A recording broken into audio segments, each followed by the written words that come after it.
Hi guys, welcome back to my channel. So I know it's been a little bit since I've posted on here, but it was because of this video. I was having surgery and I was recovering from all of that, but I'm back now and I have all that footage to share with you guys. So normally on this channel I do more story times, but I did vlog and document this whole process, so I'm going to be sharing all of that with you. But I do have a little bit of a story before we get into it to just kind of share with you everything that led up to this surgery and all the vlog footage that I'm going to show you in a minute. So about a year and a half ago, I started getting migraines, which was kind of random and out of the blue for me. I don't normally get migraines. I've never really had one, and I don't even really get headaches normally. But I'd get a migraine and take an Tylenol or ibuprofen, and then I'd be good to go for another month or two. And then, you know, I'd get another one, and that was kind of my cycle for a little while. And then around the year mark, I started to realize that I was getting them a lot more frequently. They were lasting longer and they were more intense. The Tylenol and the ibuprofen wasn't really helping anymore. And so back in September, I decided it was probably a good time. You know, I had been having them for a year, and I decided it would be a good time for me to go see my primary care doctor about it and just see what she had to say. So I went to see her, and initially she thought the same thing I did. She thought maybe it was cluster migraines. And so she put me on a medication called amitriptyline. And amitriptyline is also used as an antidepressant, but it is for migraines as well. And so I began taking that. And one of the side effects of that is that it can make you drowsy. I wasn't experiencing any depression. And so while on the medication, obviously that messes with your chemical balances a little bit. And I didn't feel like myself. I already wasn't feeling like myself with the migraines, and now on top of it, I'm feeling even less like myself, feeling like I'm really withdrawing from like family time, family activities, and those are things that I really enjoy and that are really important to me. And so that was like a major red flag for me. So after about 2 weeks, I hadn't experienced any improvement with the medication, but I was experiencing some of these side effects. And so I decided to email her and ask her, you know, if she thought I needed to wait it out a little bit longer, or maybe we needed to try something else. So she emailed me back, and she decided that we kind of needed to do both. She decided to try to give me a little bit more time on the amitriptyline, and also in the meantime she put me on prednisone, which is a steroid for inflammation, for 5 days. And while I was on that, that drastically changed my life. I felt so much better. I felt completely like myself again, no migraines. It was great. It was perfect. As soon as that ended, 2 or 3 days later, I was back into my cycle. Got migraines again, bad migraines, no relief, and the amitriptyline wasn't doing anything. So a couple weeks after that, we're into October, and I have a follow-up appointment with her, and I explained to her that the amitriptyline doesn't really seem to be helping, but the prednisone definitely helped.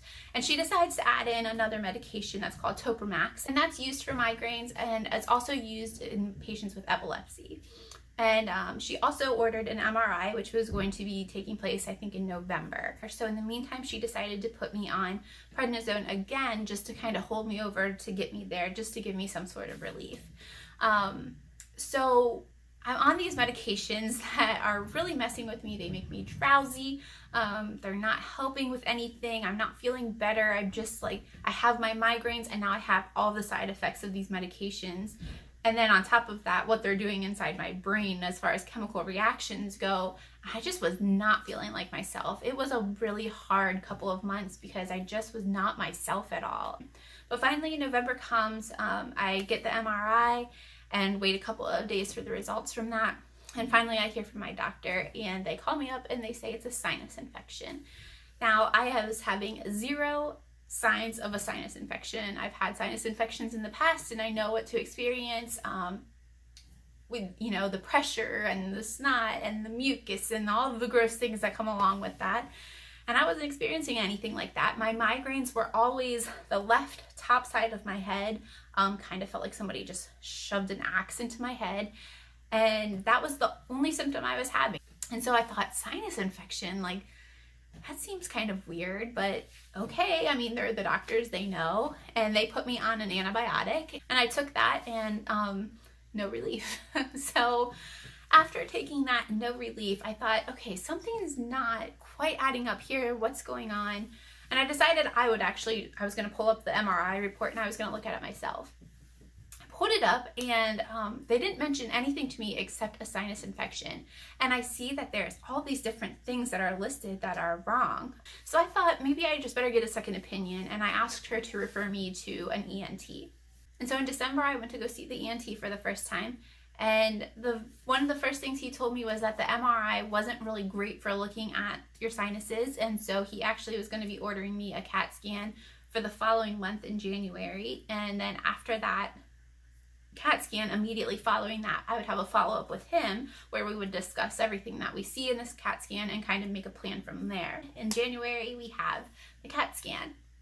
I have it, takes super quick and easy, and then we go on to the follow-up appointment. There he pulls it up and he shows me that it's pretty much what we saw in the MRI, but a little bit worse. My maxillary sinuses in my cheeks actually are about not even a third of the size of a normal maxillary sinus. They're very, very underdeveloped, and they'll always be that way. But there actually is not even a passageway into my maxillary sinus. There's a piece of bone that kind of makes a little passageway that drips down into the open cavity down here. And this part of the bone is actually just plastered up to the roof of my eye socket bone right here. And so one of the things that he would potentially have to do if we decided to have surgery was to drill that open and make a tiny passageway. So that was one thing. I had a deviated septum to the left, and in order to get to anything up in my forehead, it's very likely that he's going to have to fix my septum. And then also once he gets up into the frontal sinus cavity, that is also a little bit underdeveloped. Not as much as the maxillary, but it is underdeveloped and it's small.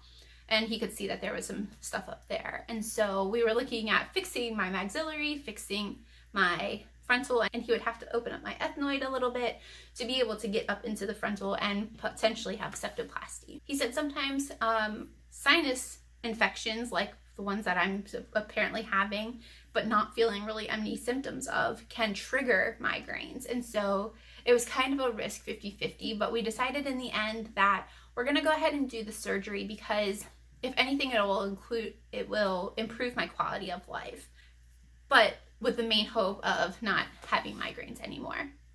So that's where we are. So let's go ahead and I will roll the footage to the surgery that you are about to see. All right, well, we just made it down to the hospital. We drove through a little bit of snow. Jeremy's in the spotlight because I don't have any makeup on my face, and also it's just the way we're parked. We're in a parking garage right now. So because it was snowing, and we're supposed to get snow today, we decided to leave a little early, so we have some time to kill, so we're just hanging out in the car for now. How are you feeling? I'm doing well. Thanks for asking. Look how bright your face is. I'm a little nervous, which is why I'm a little giddy right now. That's how I get. It's true. I get a little chatty. Kia gets chatty and I get more quiet when I get nervous. So the first time I ever realized this was on our honeymoon. We were in the airport and I'm just trying to focus on what plane to get on and where to go, and she's chatting. And it's kind of been that way ever since. But normally I'm the quiet one and he's the chatty one. So anyways, that's it. Maybe we'll update you when we get in there. Okay, we are just hanging out and waiting for the doctor to come in. Kia's all prepped, so we're just waiting. And I'm about to go to the waiting room and she'll go to surgery.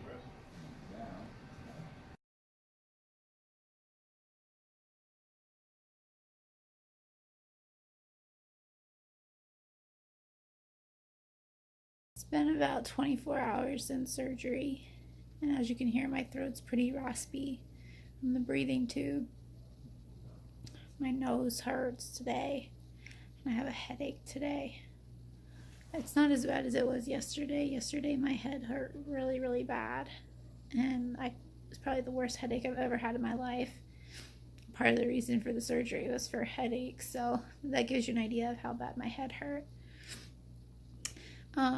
I don't know how much I'm going to update right now of what they did, just because talking's kind of hard, but I just wanted to give an update of how I was feeling, and I'll definitely keep keep you guys updated, but I haven't really been able to eat anything yet because I've been pretty nauseous.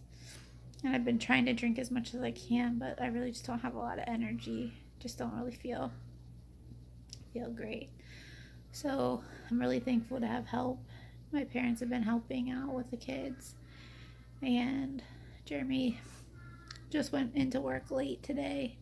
So he was here this morning to help out a little bit. But as you can see, my nose is like a little bit swollen. Nothing on the outside of my nose has changed because it's all been inside, but I'll be happy when I can feel up to taking a shower and getting ready a little bit and just feeling more like myself. I know I look pretty gross with this thing on my face. And they marked on the side of my face with a marker to let them know they were only working on the left side of my face. So there's that, and I tried to get it off, but I haven't tried too hard, but it wouldn't come off with just some soap and water yet. So I'll be happy when this thing comes off because I feel like I'll be able to breathe a little bit better, but I'm still having some drainage, so I don't want that to get all over the place. But I do look forward to feeling a little bit better, hopefully within today, maybe tomorrow. Some people said today is the worst day, so I'm hoping that I'm just gonna get through today and then tomorrow will be a lot better.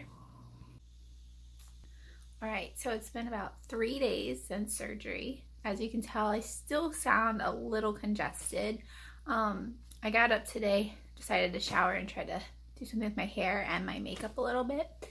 But as I was getting up, I just still feel a little nauseous. I still don't have quite as big of an appetite. I'm not really eating that much. And I'm taking Motrin and Tylenol pretty much around the clock, just for the congestion, headaches, that kind of stuff. I don't feel as bad as I did. Today I actually have not had a headache at all, which is amazing for me. It's nice to not have a headache, but I definitely feel congested all on the left side of my face. I feel it in my ear, feel it in my nose. My nose gets dry a lot, so I've been using like a saline, and later on I'll show you guys all the stuff that they had me using, but I wanted to give a quick update since I was able to get up and put a little makeup on today. But otherwise, I'm still kind of low energy. Taking care of the kids has been kind of hard. I had help the first 2 days, and then yesterday, everyone had to go back to work, and so we had a low-key day, and the kids just played around in the living room for the most part while I just laid there, basically. And today I've been able to get up, but it's only 11:30 and I feel like I'm pretty much done for the day. So I feel like I'm getting better each day, just not 100% yet, as you can hear in my voice. So I'm looking forward to when I have all my energy back and just feeling right back to normal. So I just want to give that quick update, and I'll check in with you guys if anything changes. Okay, so it is 5 days after surgery. I'm still not 100%. I'm still not great, but I am getting better each day. Do you have anything you wanted to say? Mommy lost her, what is it called? My migraines. Her migraines, and then they turned into headaches, and that's what happened. Yeah. I don't know what happened. You don't know what happened? Mm-mm. Yeah, that's okay. Thanks, Yeah. buddy. Do you know what happened? Yeah, I had surgery. No, I mean when you started the headaches. Well, they were from everything that was clogging up my face.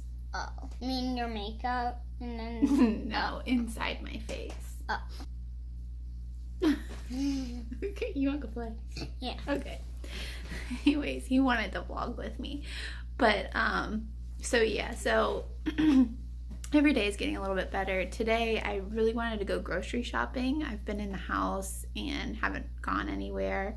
Yesterday, I went for a ride in the car just to get out, but today this morning, I felt like I wanted to go to a store or something, and we needed to go grocery shopping. So I made a list and took a shower, got ready, and nope, it didn't happen. So I was kind of feeling a little defeated today. But other than that, I've been feeling pretty good. I still have a little bit of congestion in my ear and my nose. I haven't had headaches. In the morning, I'll feel like a little bit of pain up here, but that's kind of normal.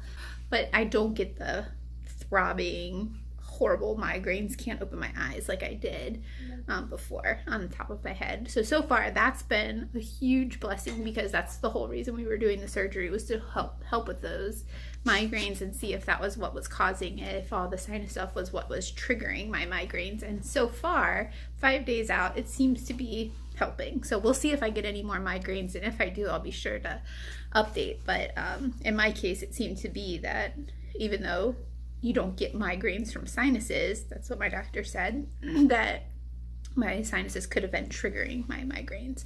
So that seems to be what's going on.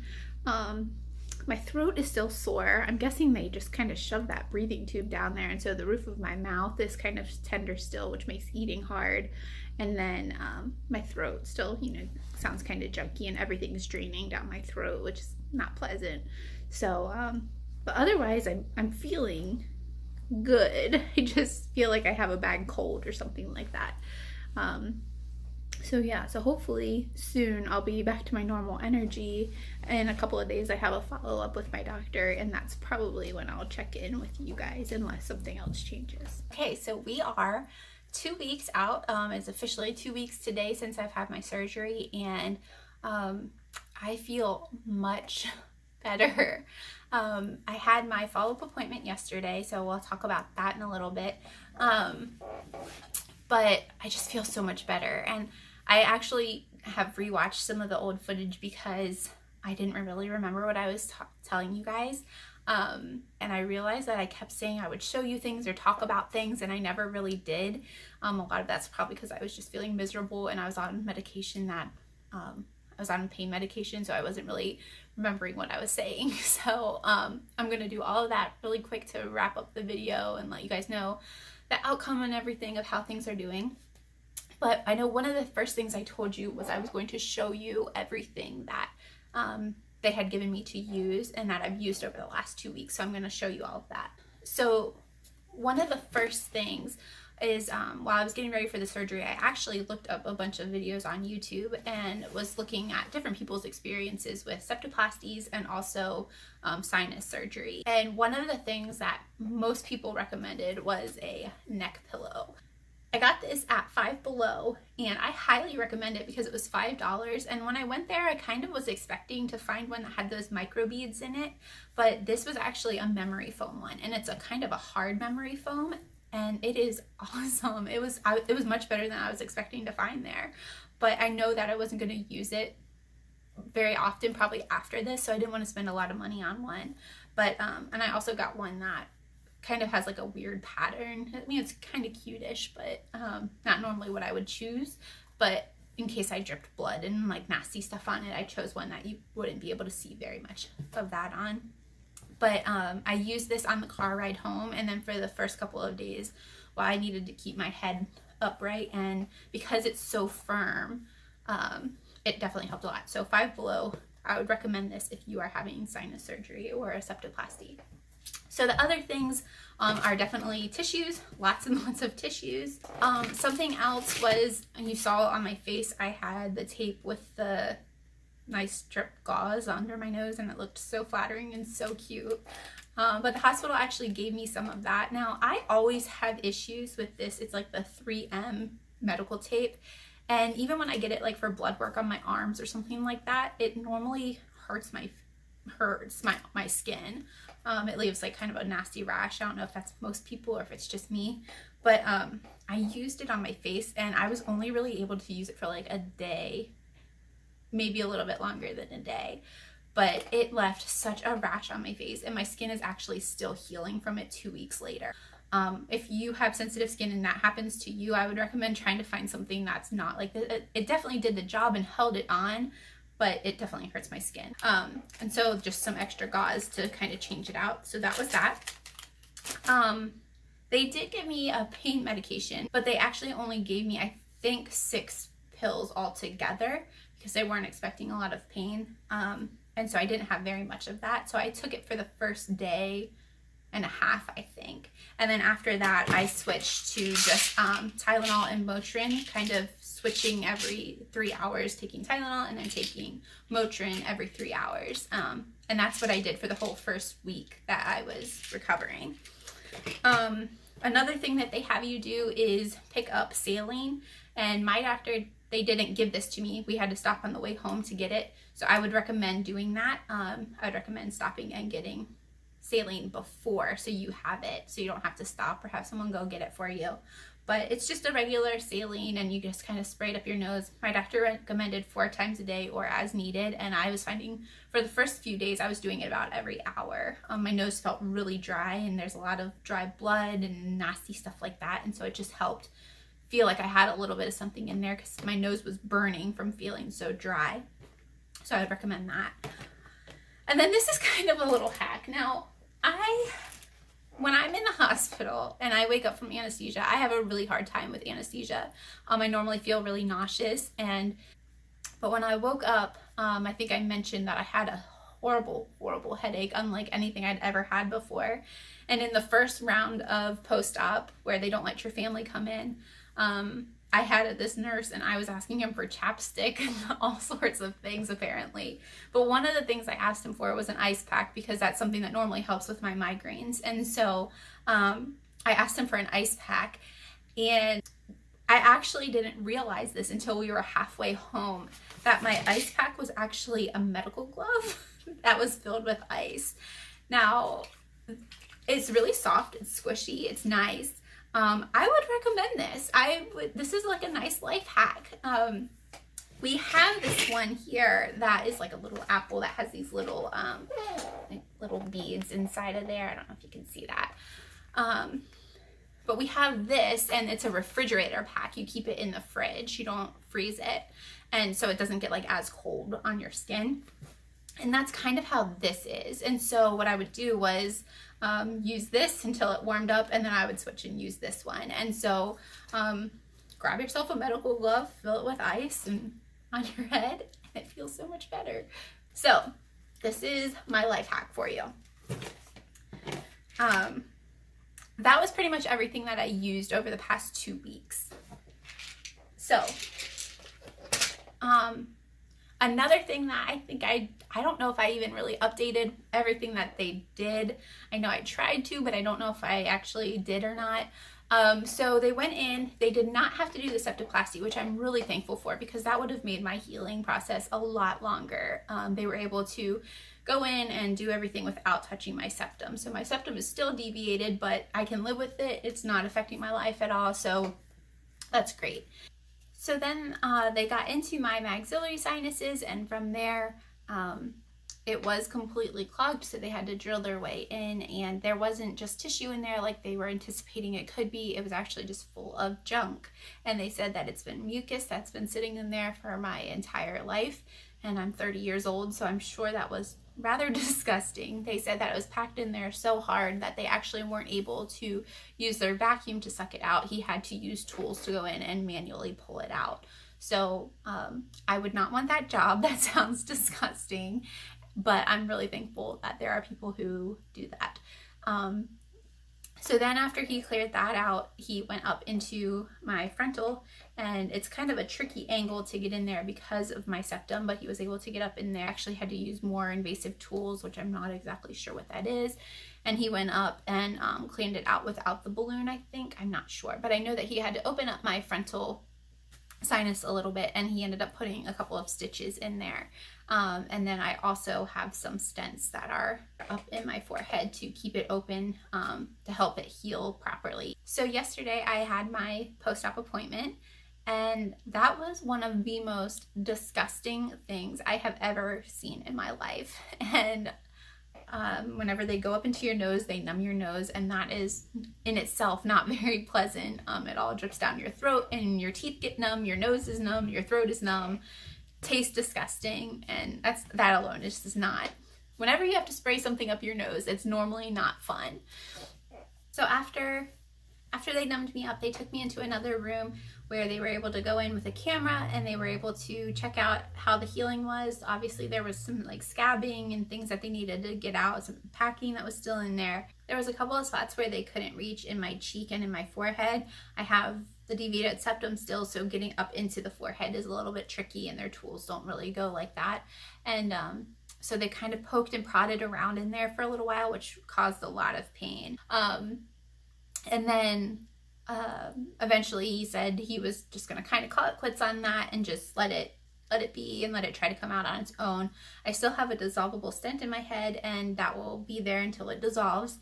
But that's just to kind of try to keep open the sinus that he had opened up, to try to give me a little bit more space up in there. So hopefully I don't continue to get reoccurring infections in my forehead. And, but because the tools, he had to keep going in and out, trying to try different tools to go in, the whole inside of my nose ended up getting really scratched up. It was bleeding and it just wasn't very fun. But because of all of that, and just for the sake of continuing to keep it clean, he has recommended me to start the sinus rinses. And this is the NeilMed sinus rinse. And that's an interesting feeling if you've never done it before. I've heard like we do the neti pot a little bit. I've never done the neti pot because that's a weird thing to me.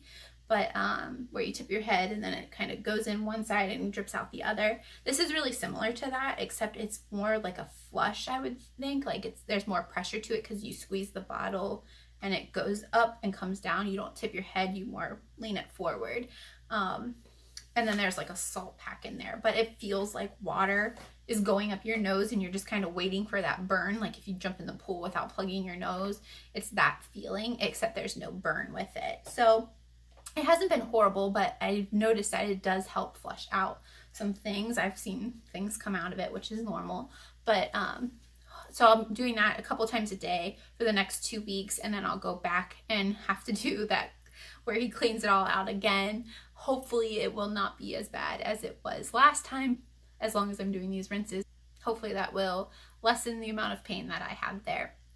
So that is my sinus surgery update. I have not had any migraines. Now I am still having headaches in my head, and that's normal because of the stent still being in my head and also because there were stitches and he had to really work to get in there. So that is normal. So far it seems to have been what was going on with me. It seems to have been related to my sinuses, whether my sinuses were triggering migraines or there was just so much pressure or who knows, but so far it seems to have helped. So that is a huge blessing for me. So guys, that is my sinus surgery and my update from it. I know it was probably a long video because I tried, when I was looking for videos, I couldn't find one all-inclusive video. There was like getting ready for the surgery, then the surgery, and then the post-op and all that. And for me, I like to find one video and watch one video. So that's what I tried to do for this video. Sorry if it was too long. I know it was probably a lot of information and a lot of gross information, but hopefully it will help someone out there. So if there was anything that I didn't talk about or I left out or I didn't really touch on that you're still curious about, or if you have any questions about, just ask it down in the comments below and I'll be sure to answer it and give you whatever information I can about it. But until then, thank you so much for watching and I will see you guys next time. Bye guys.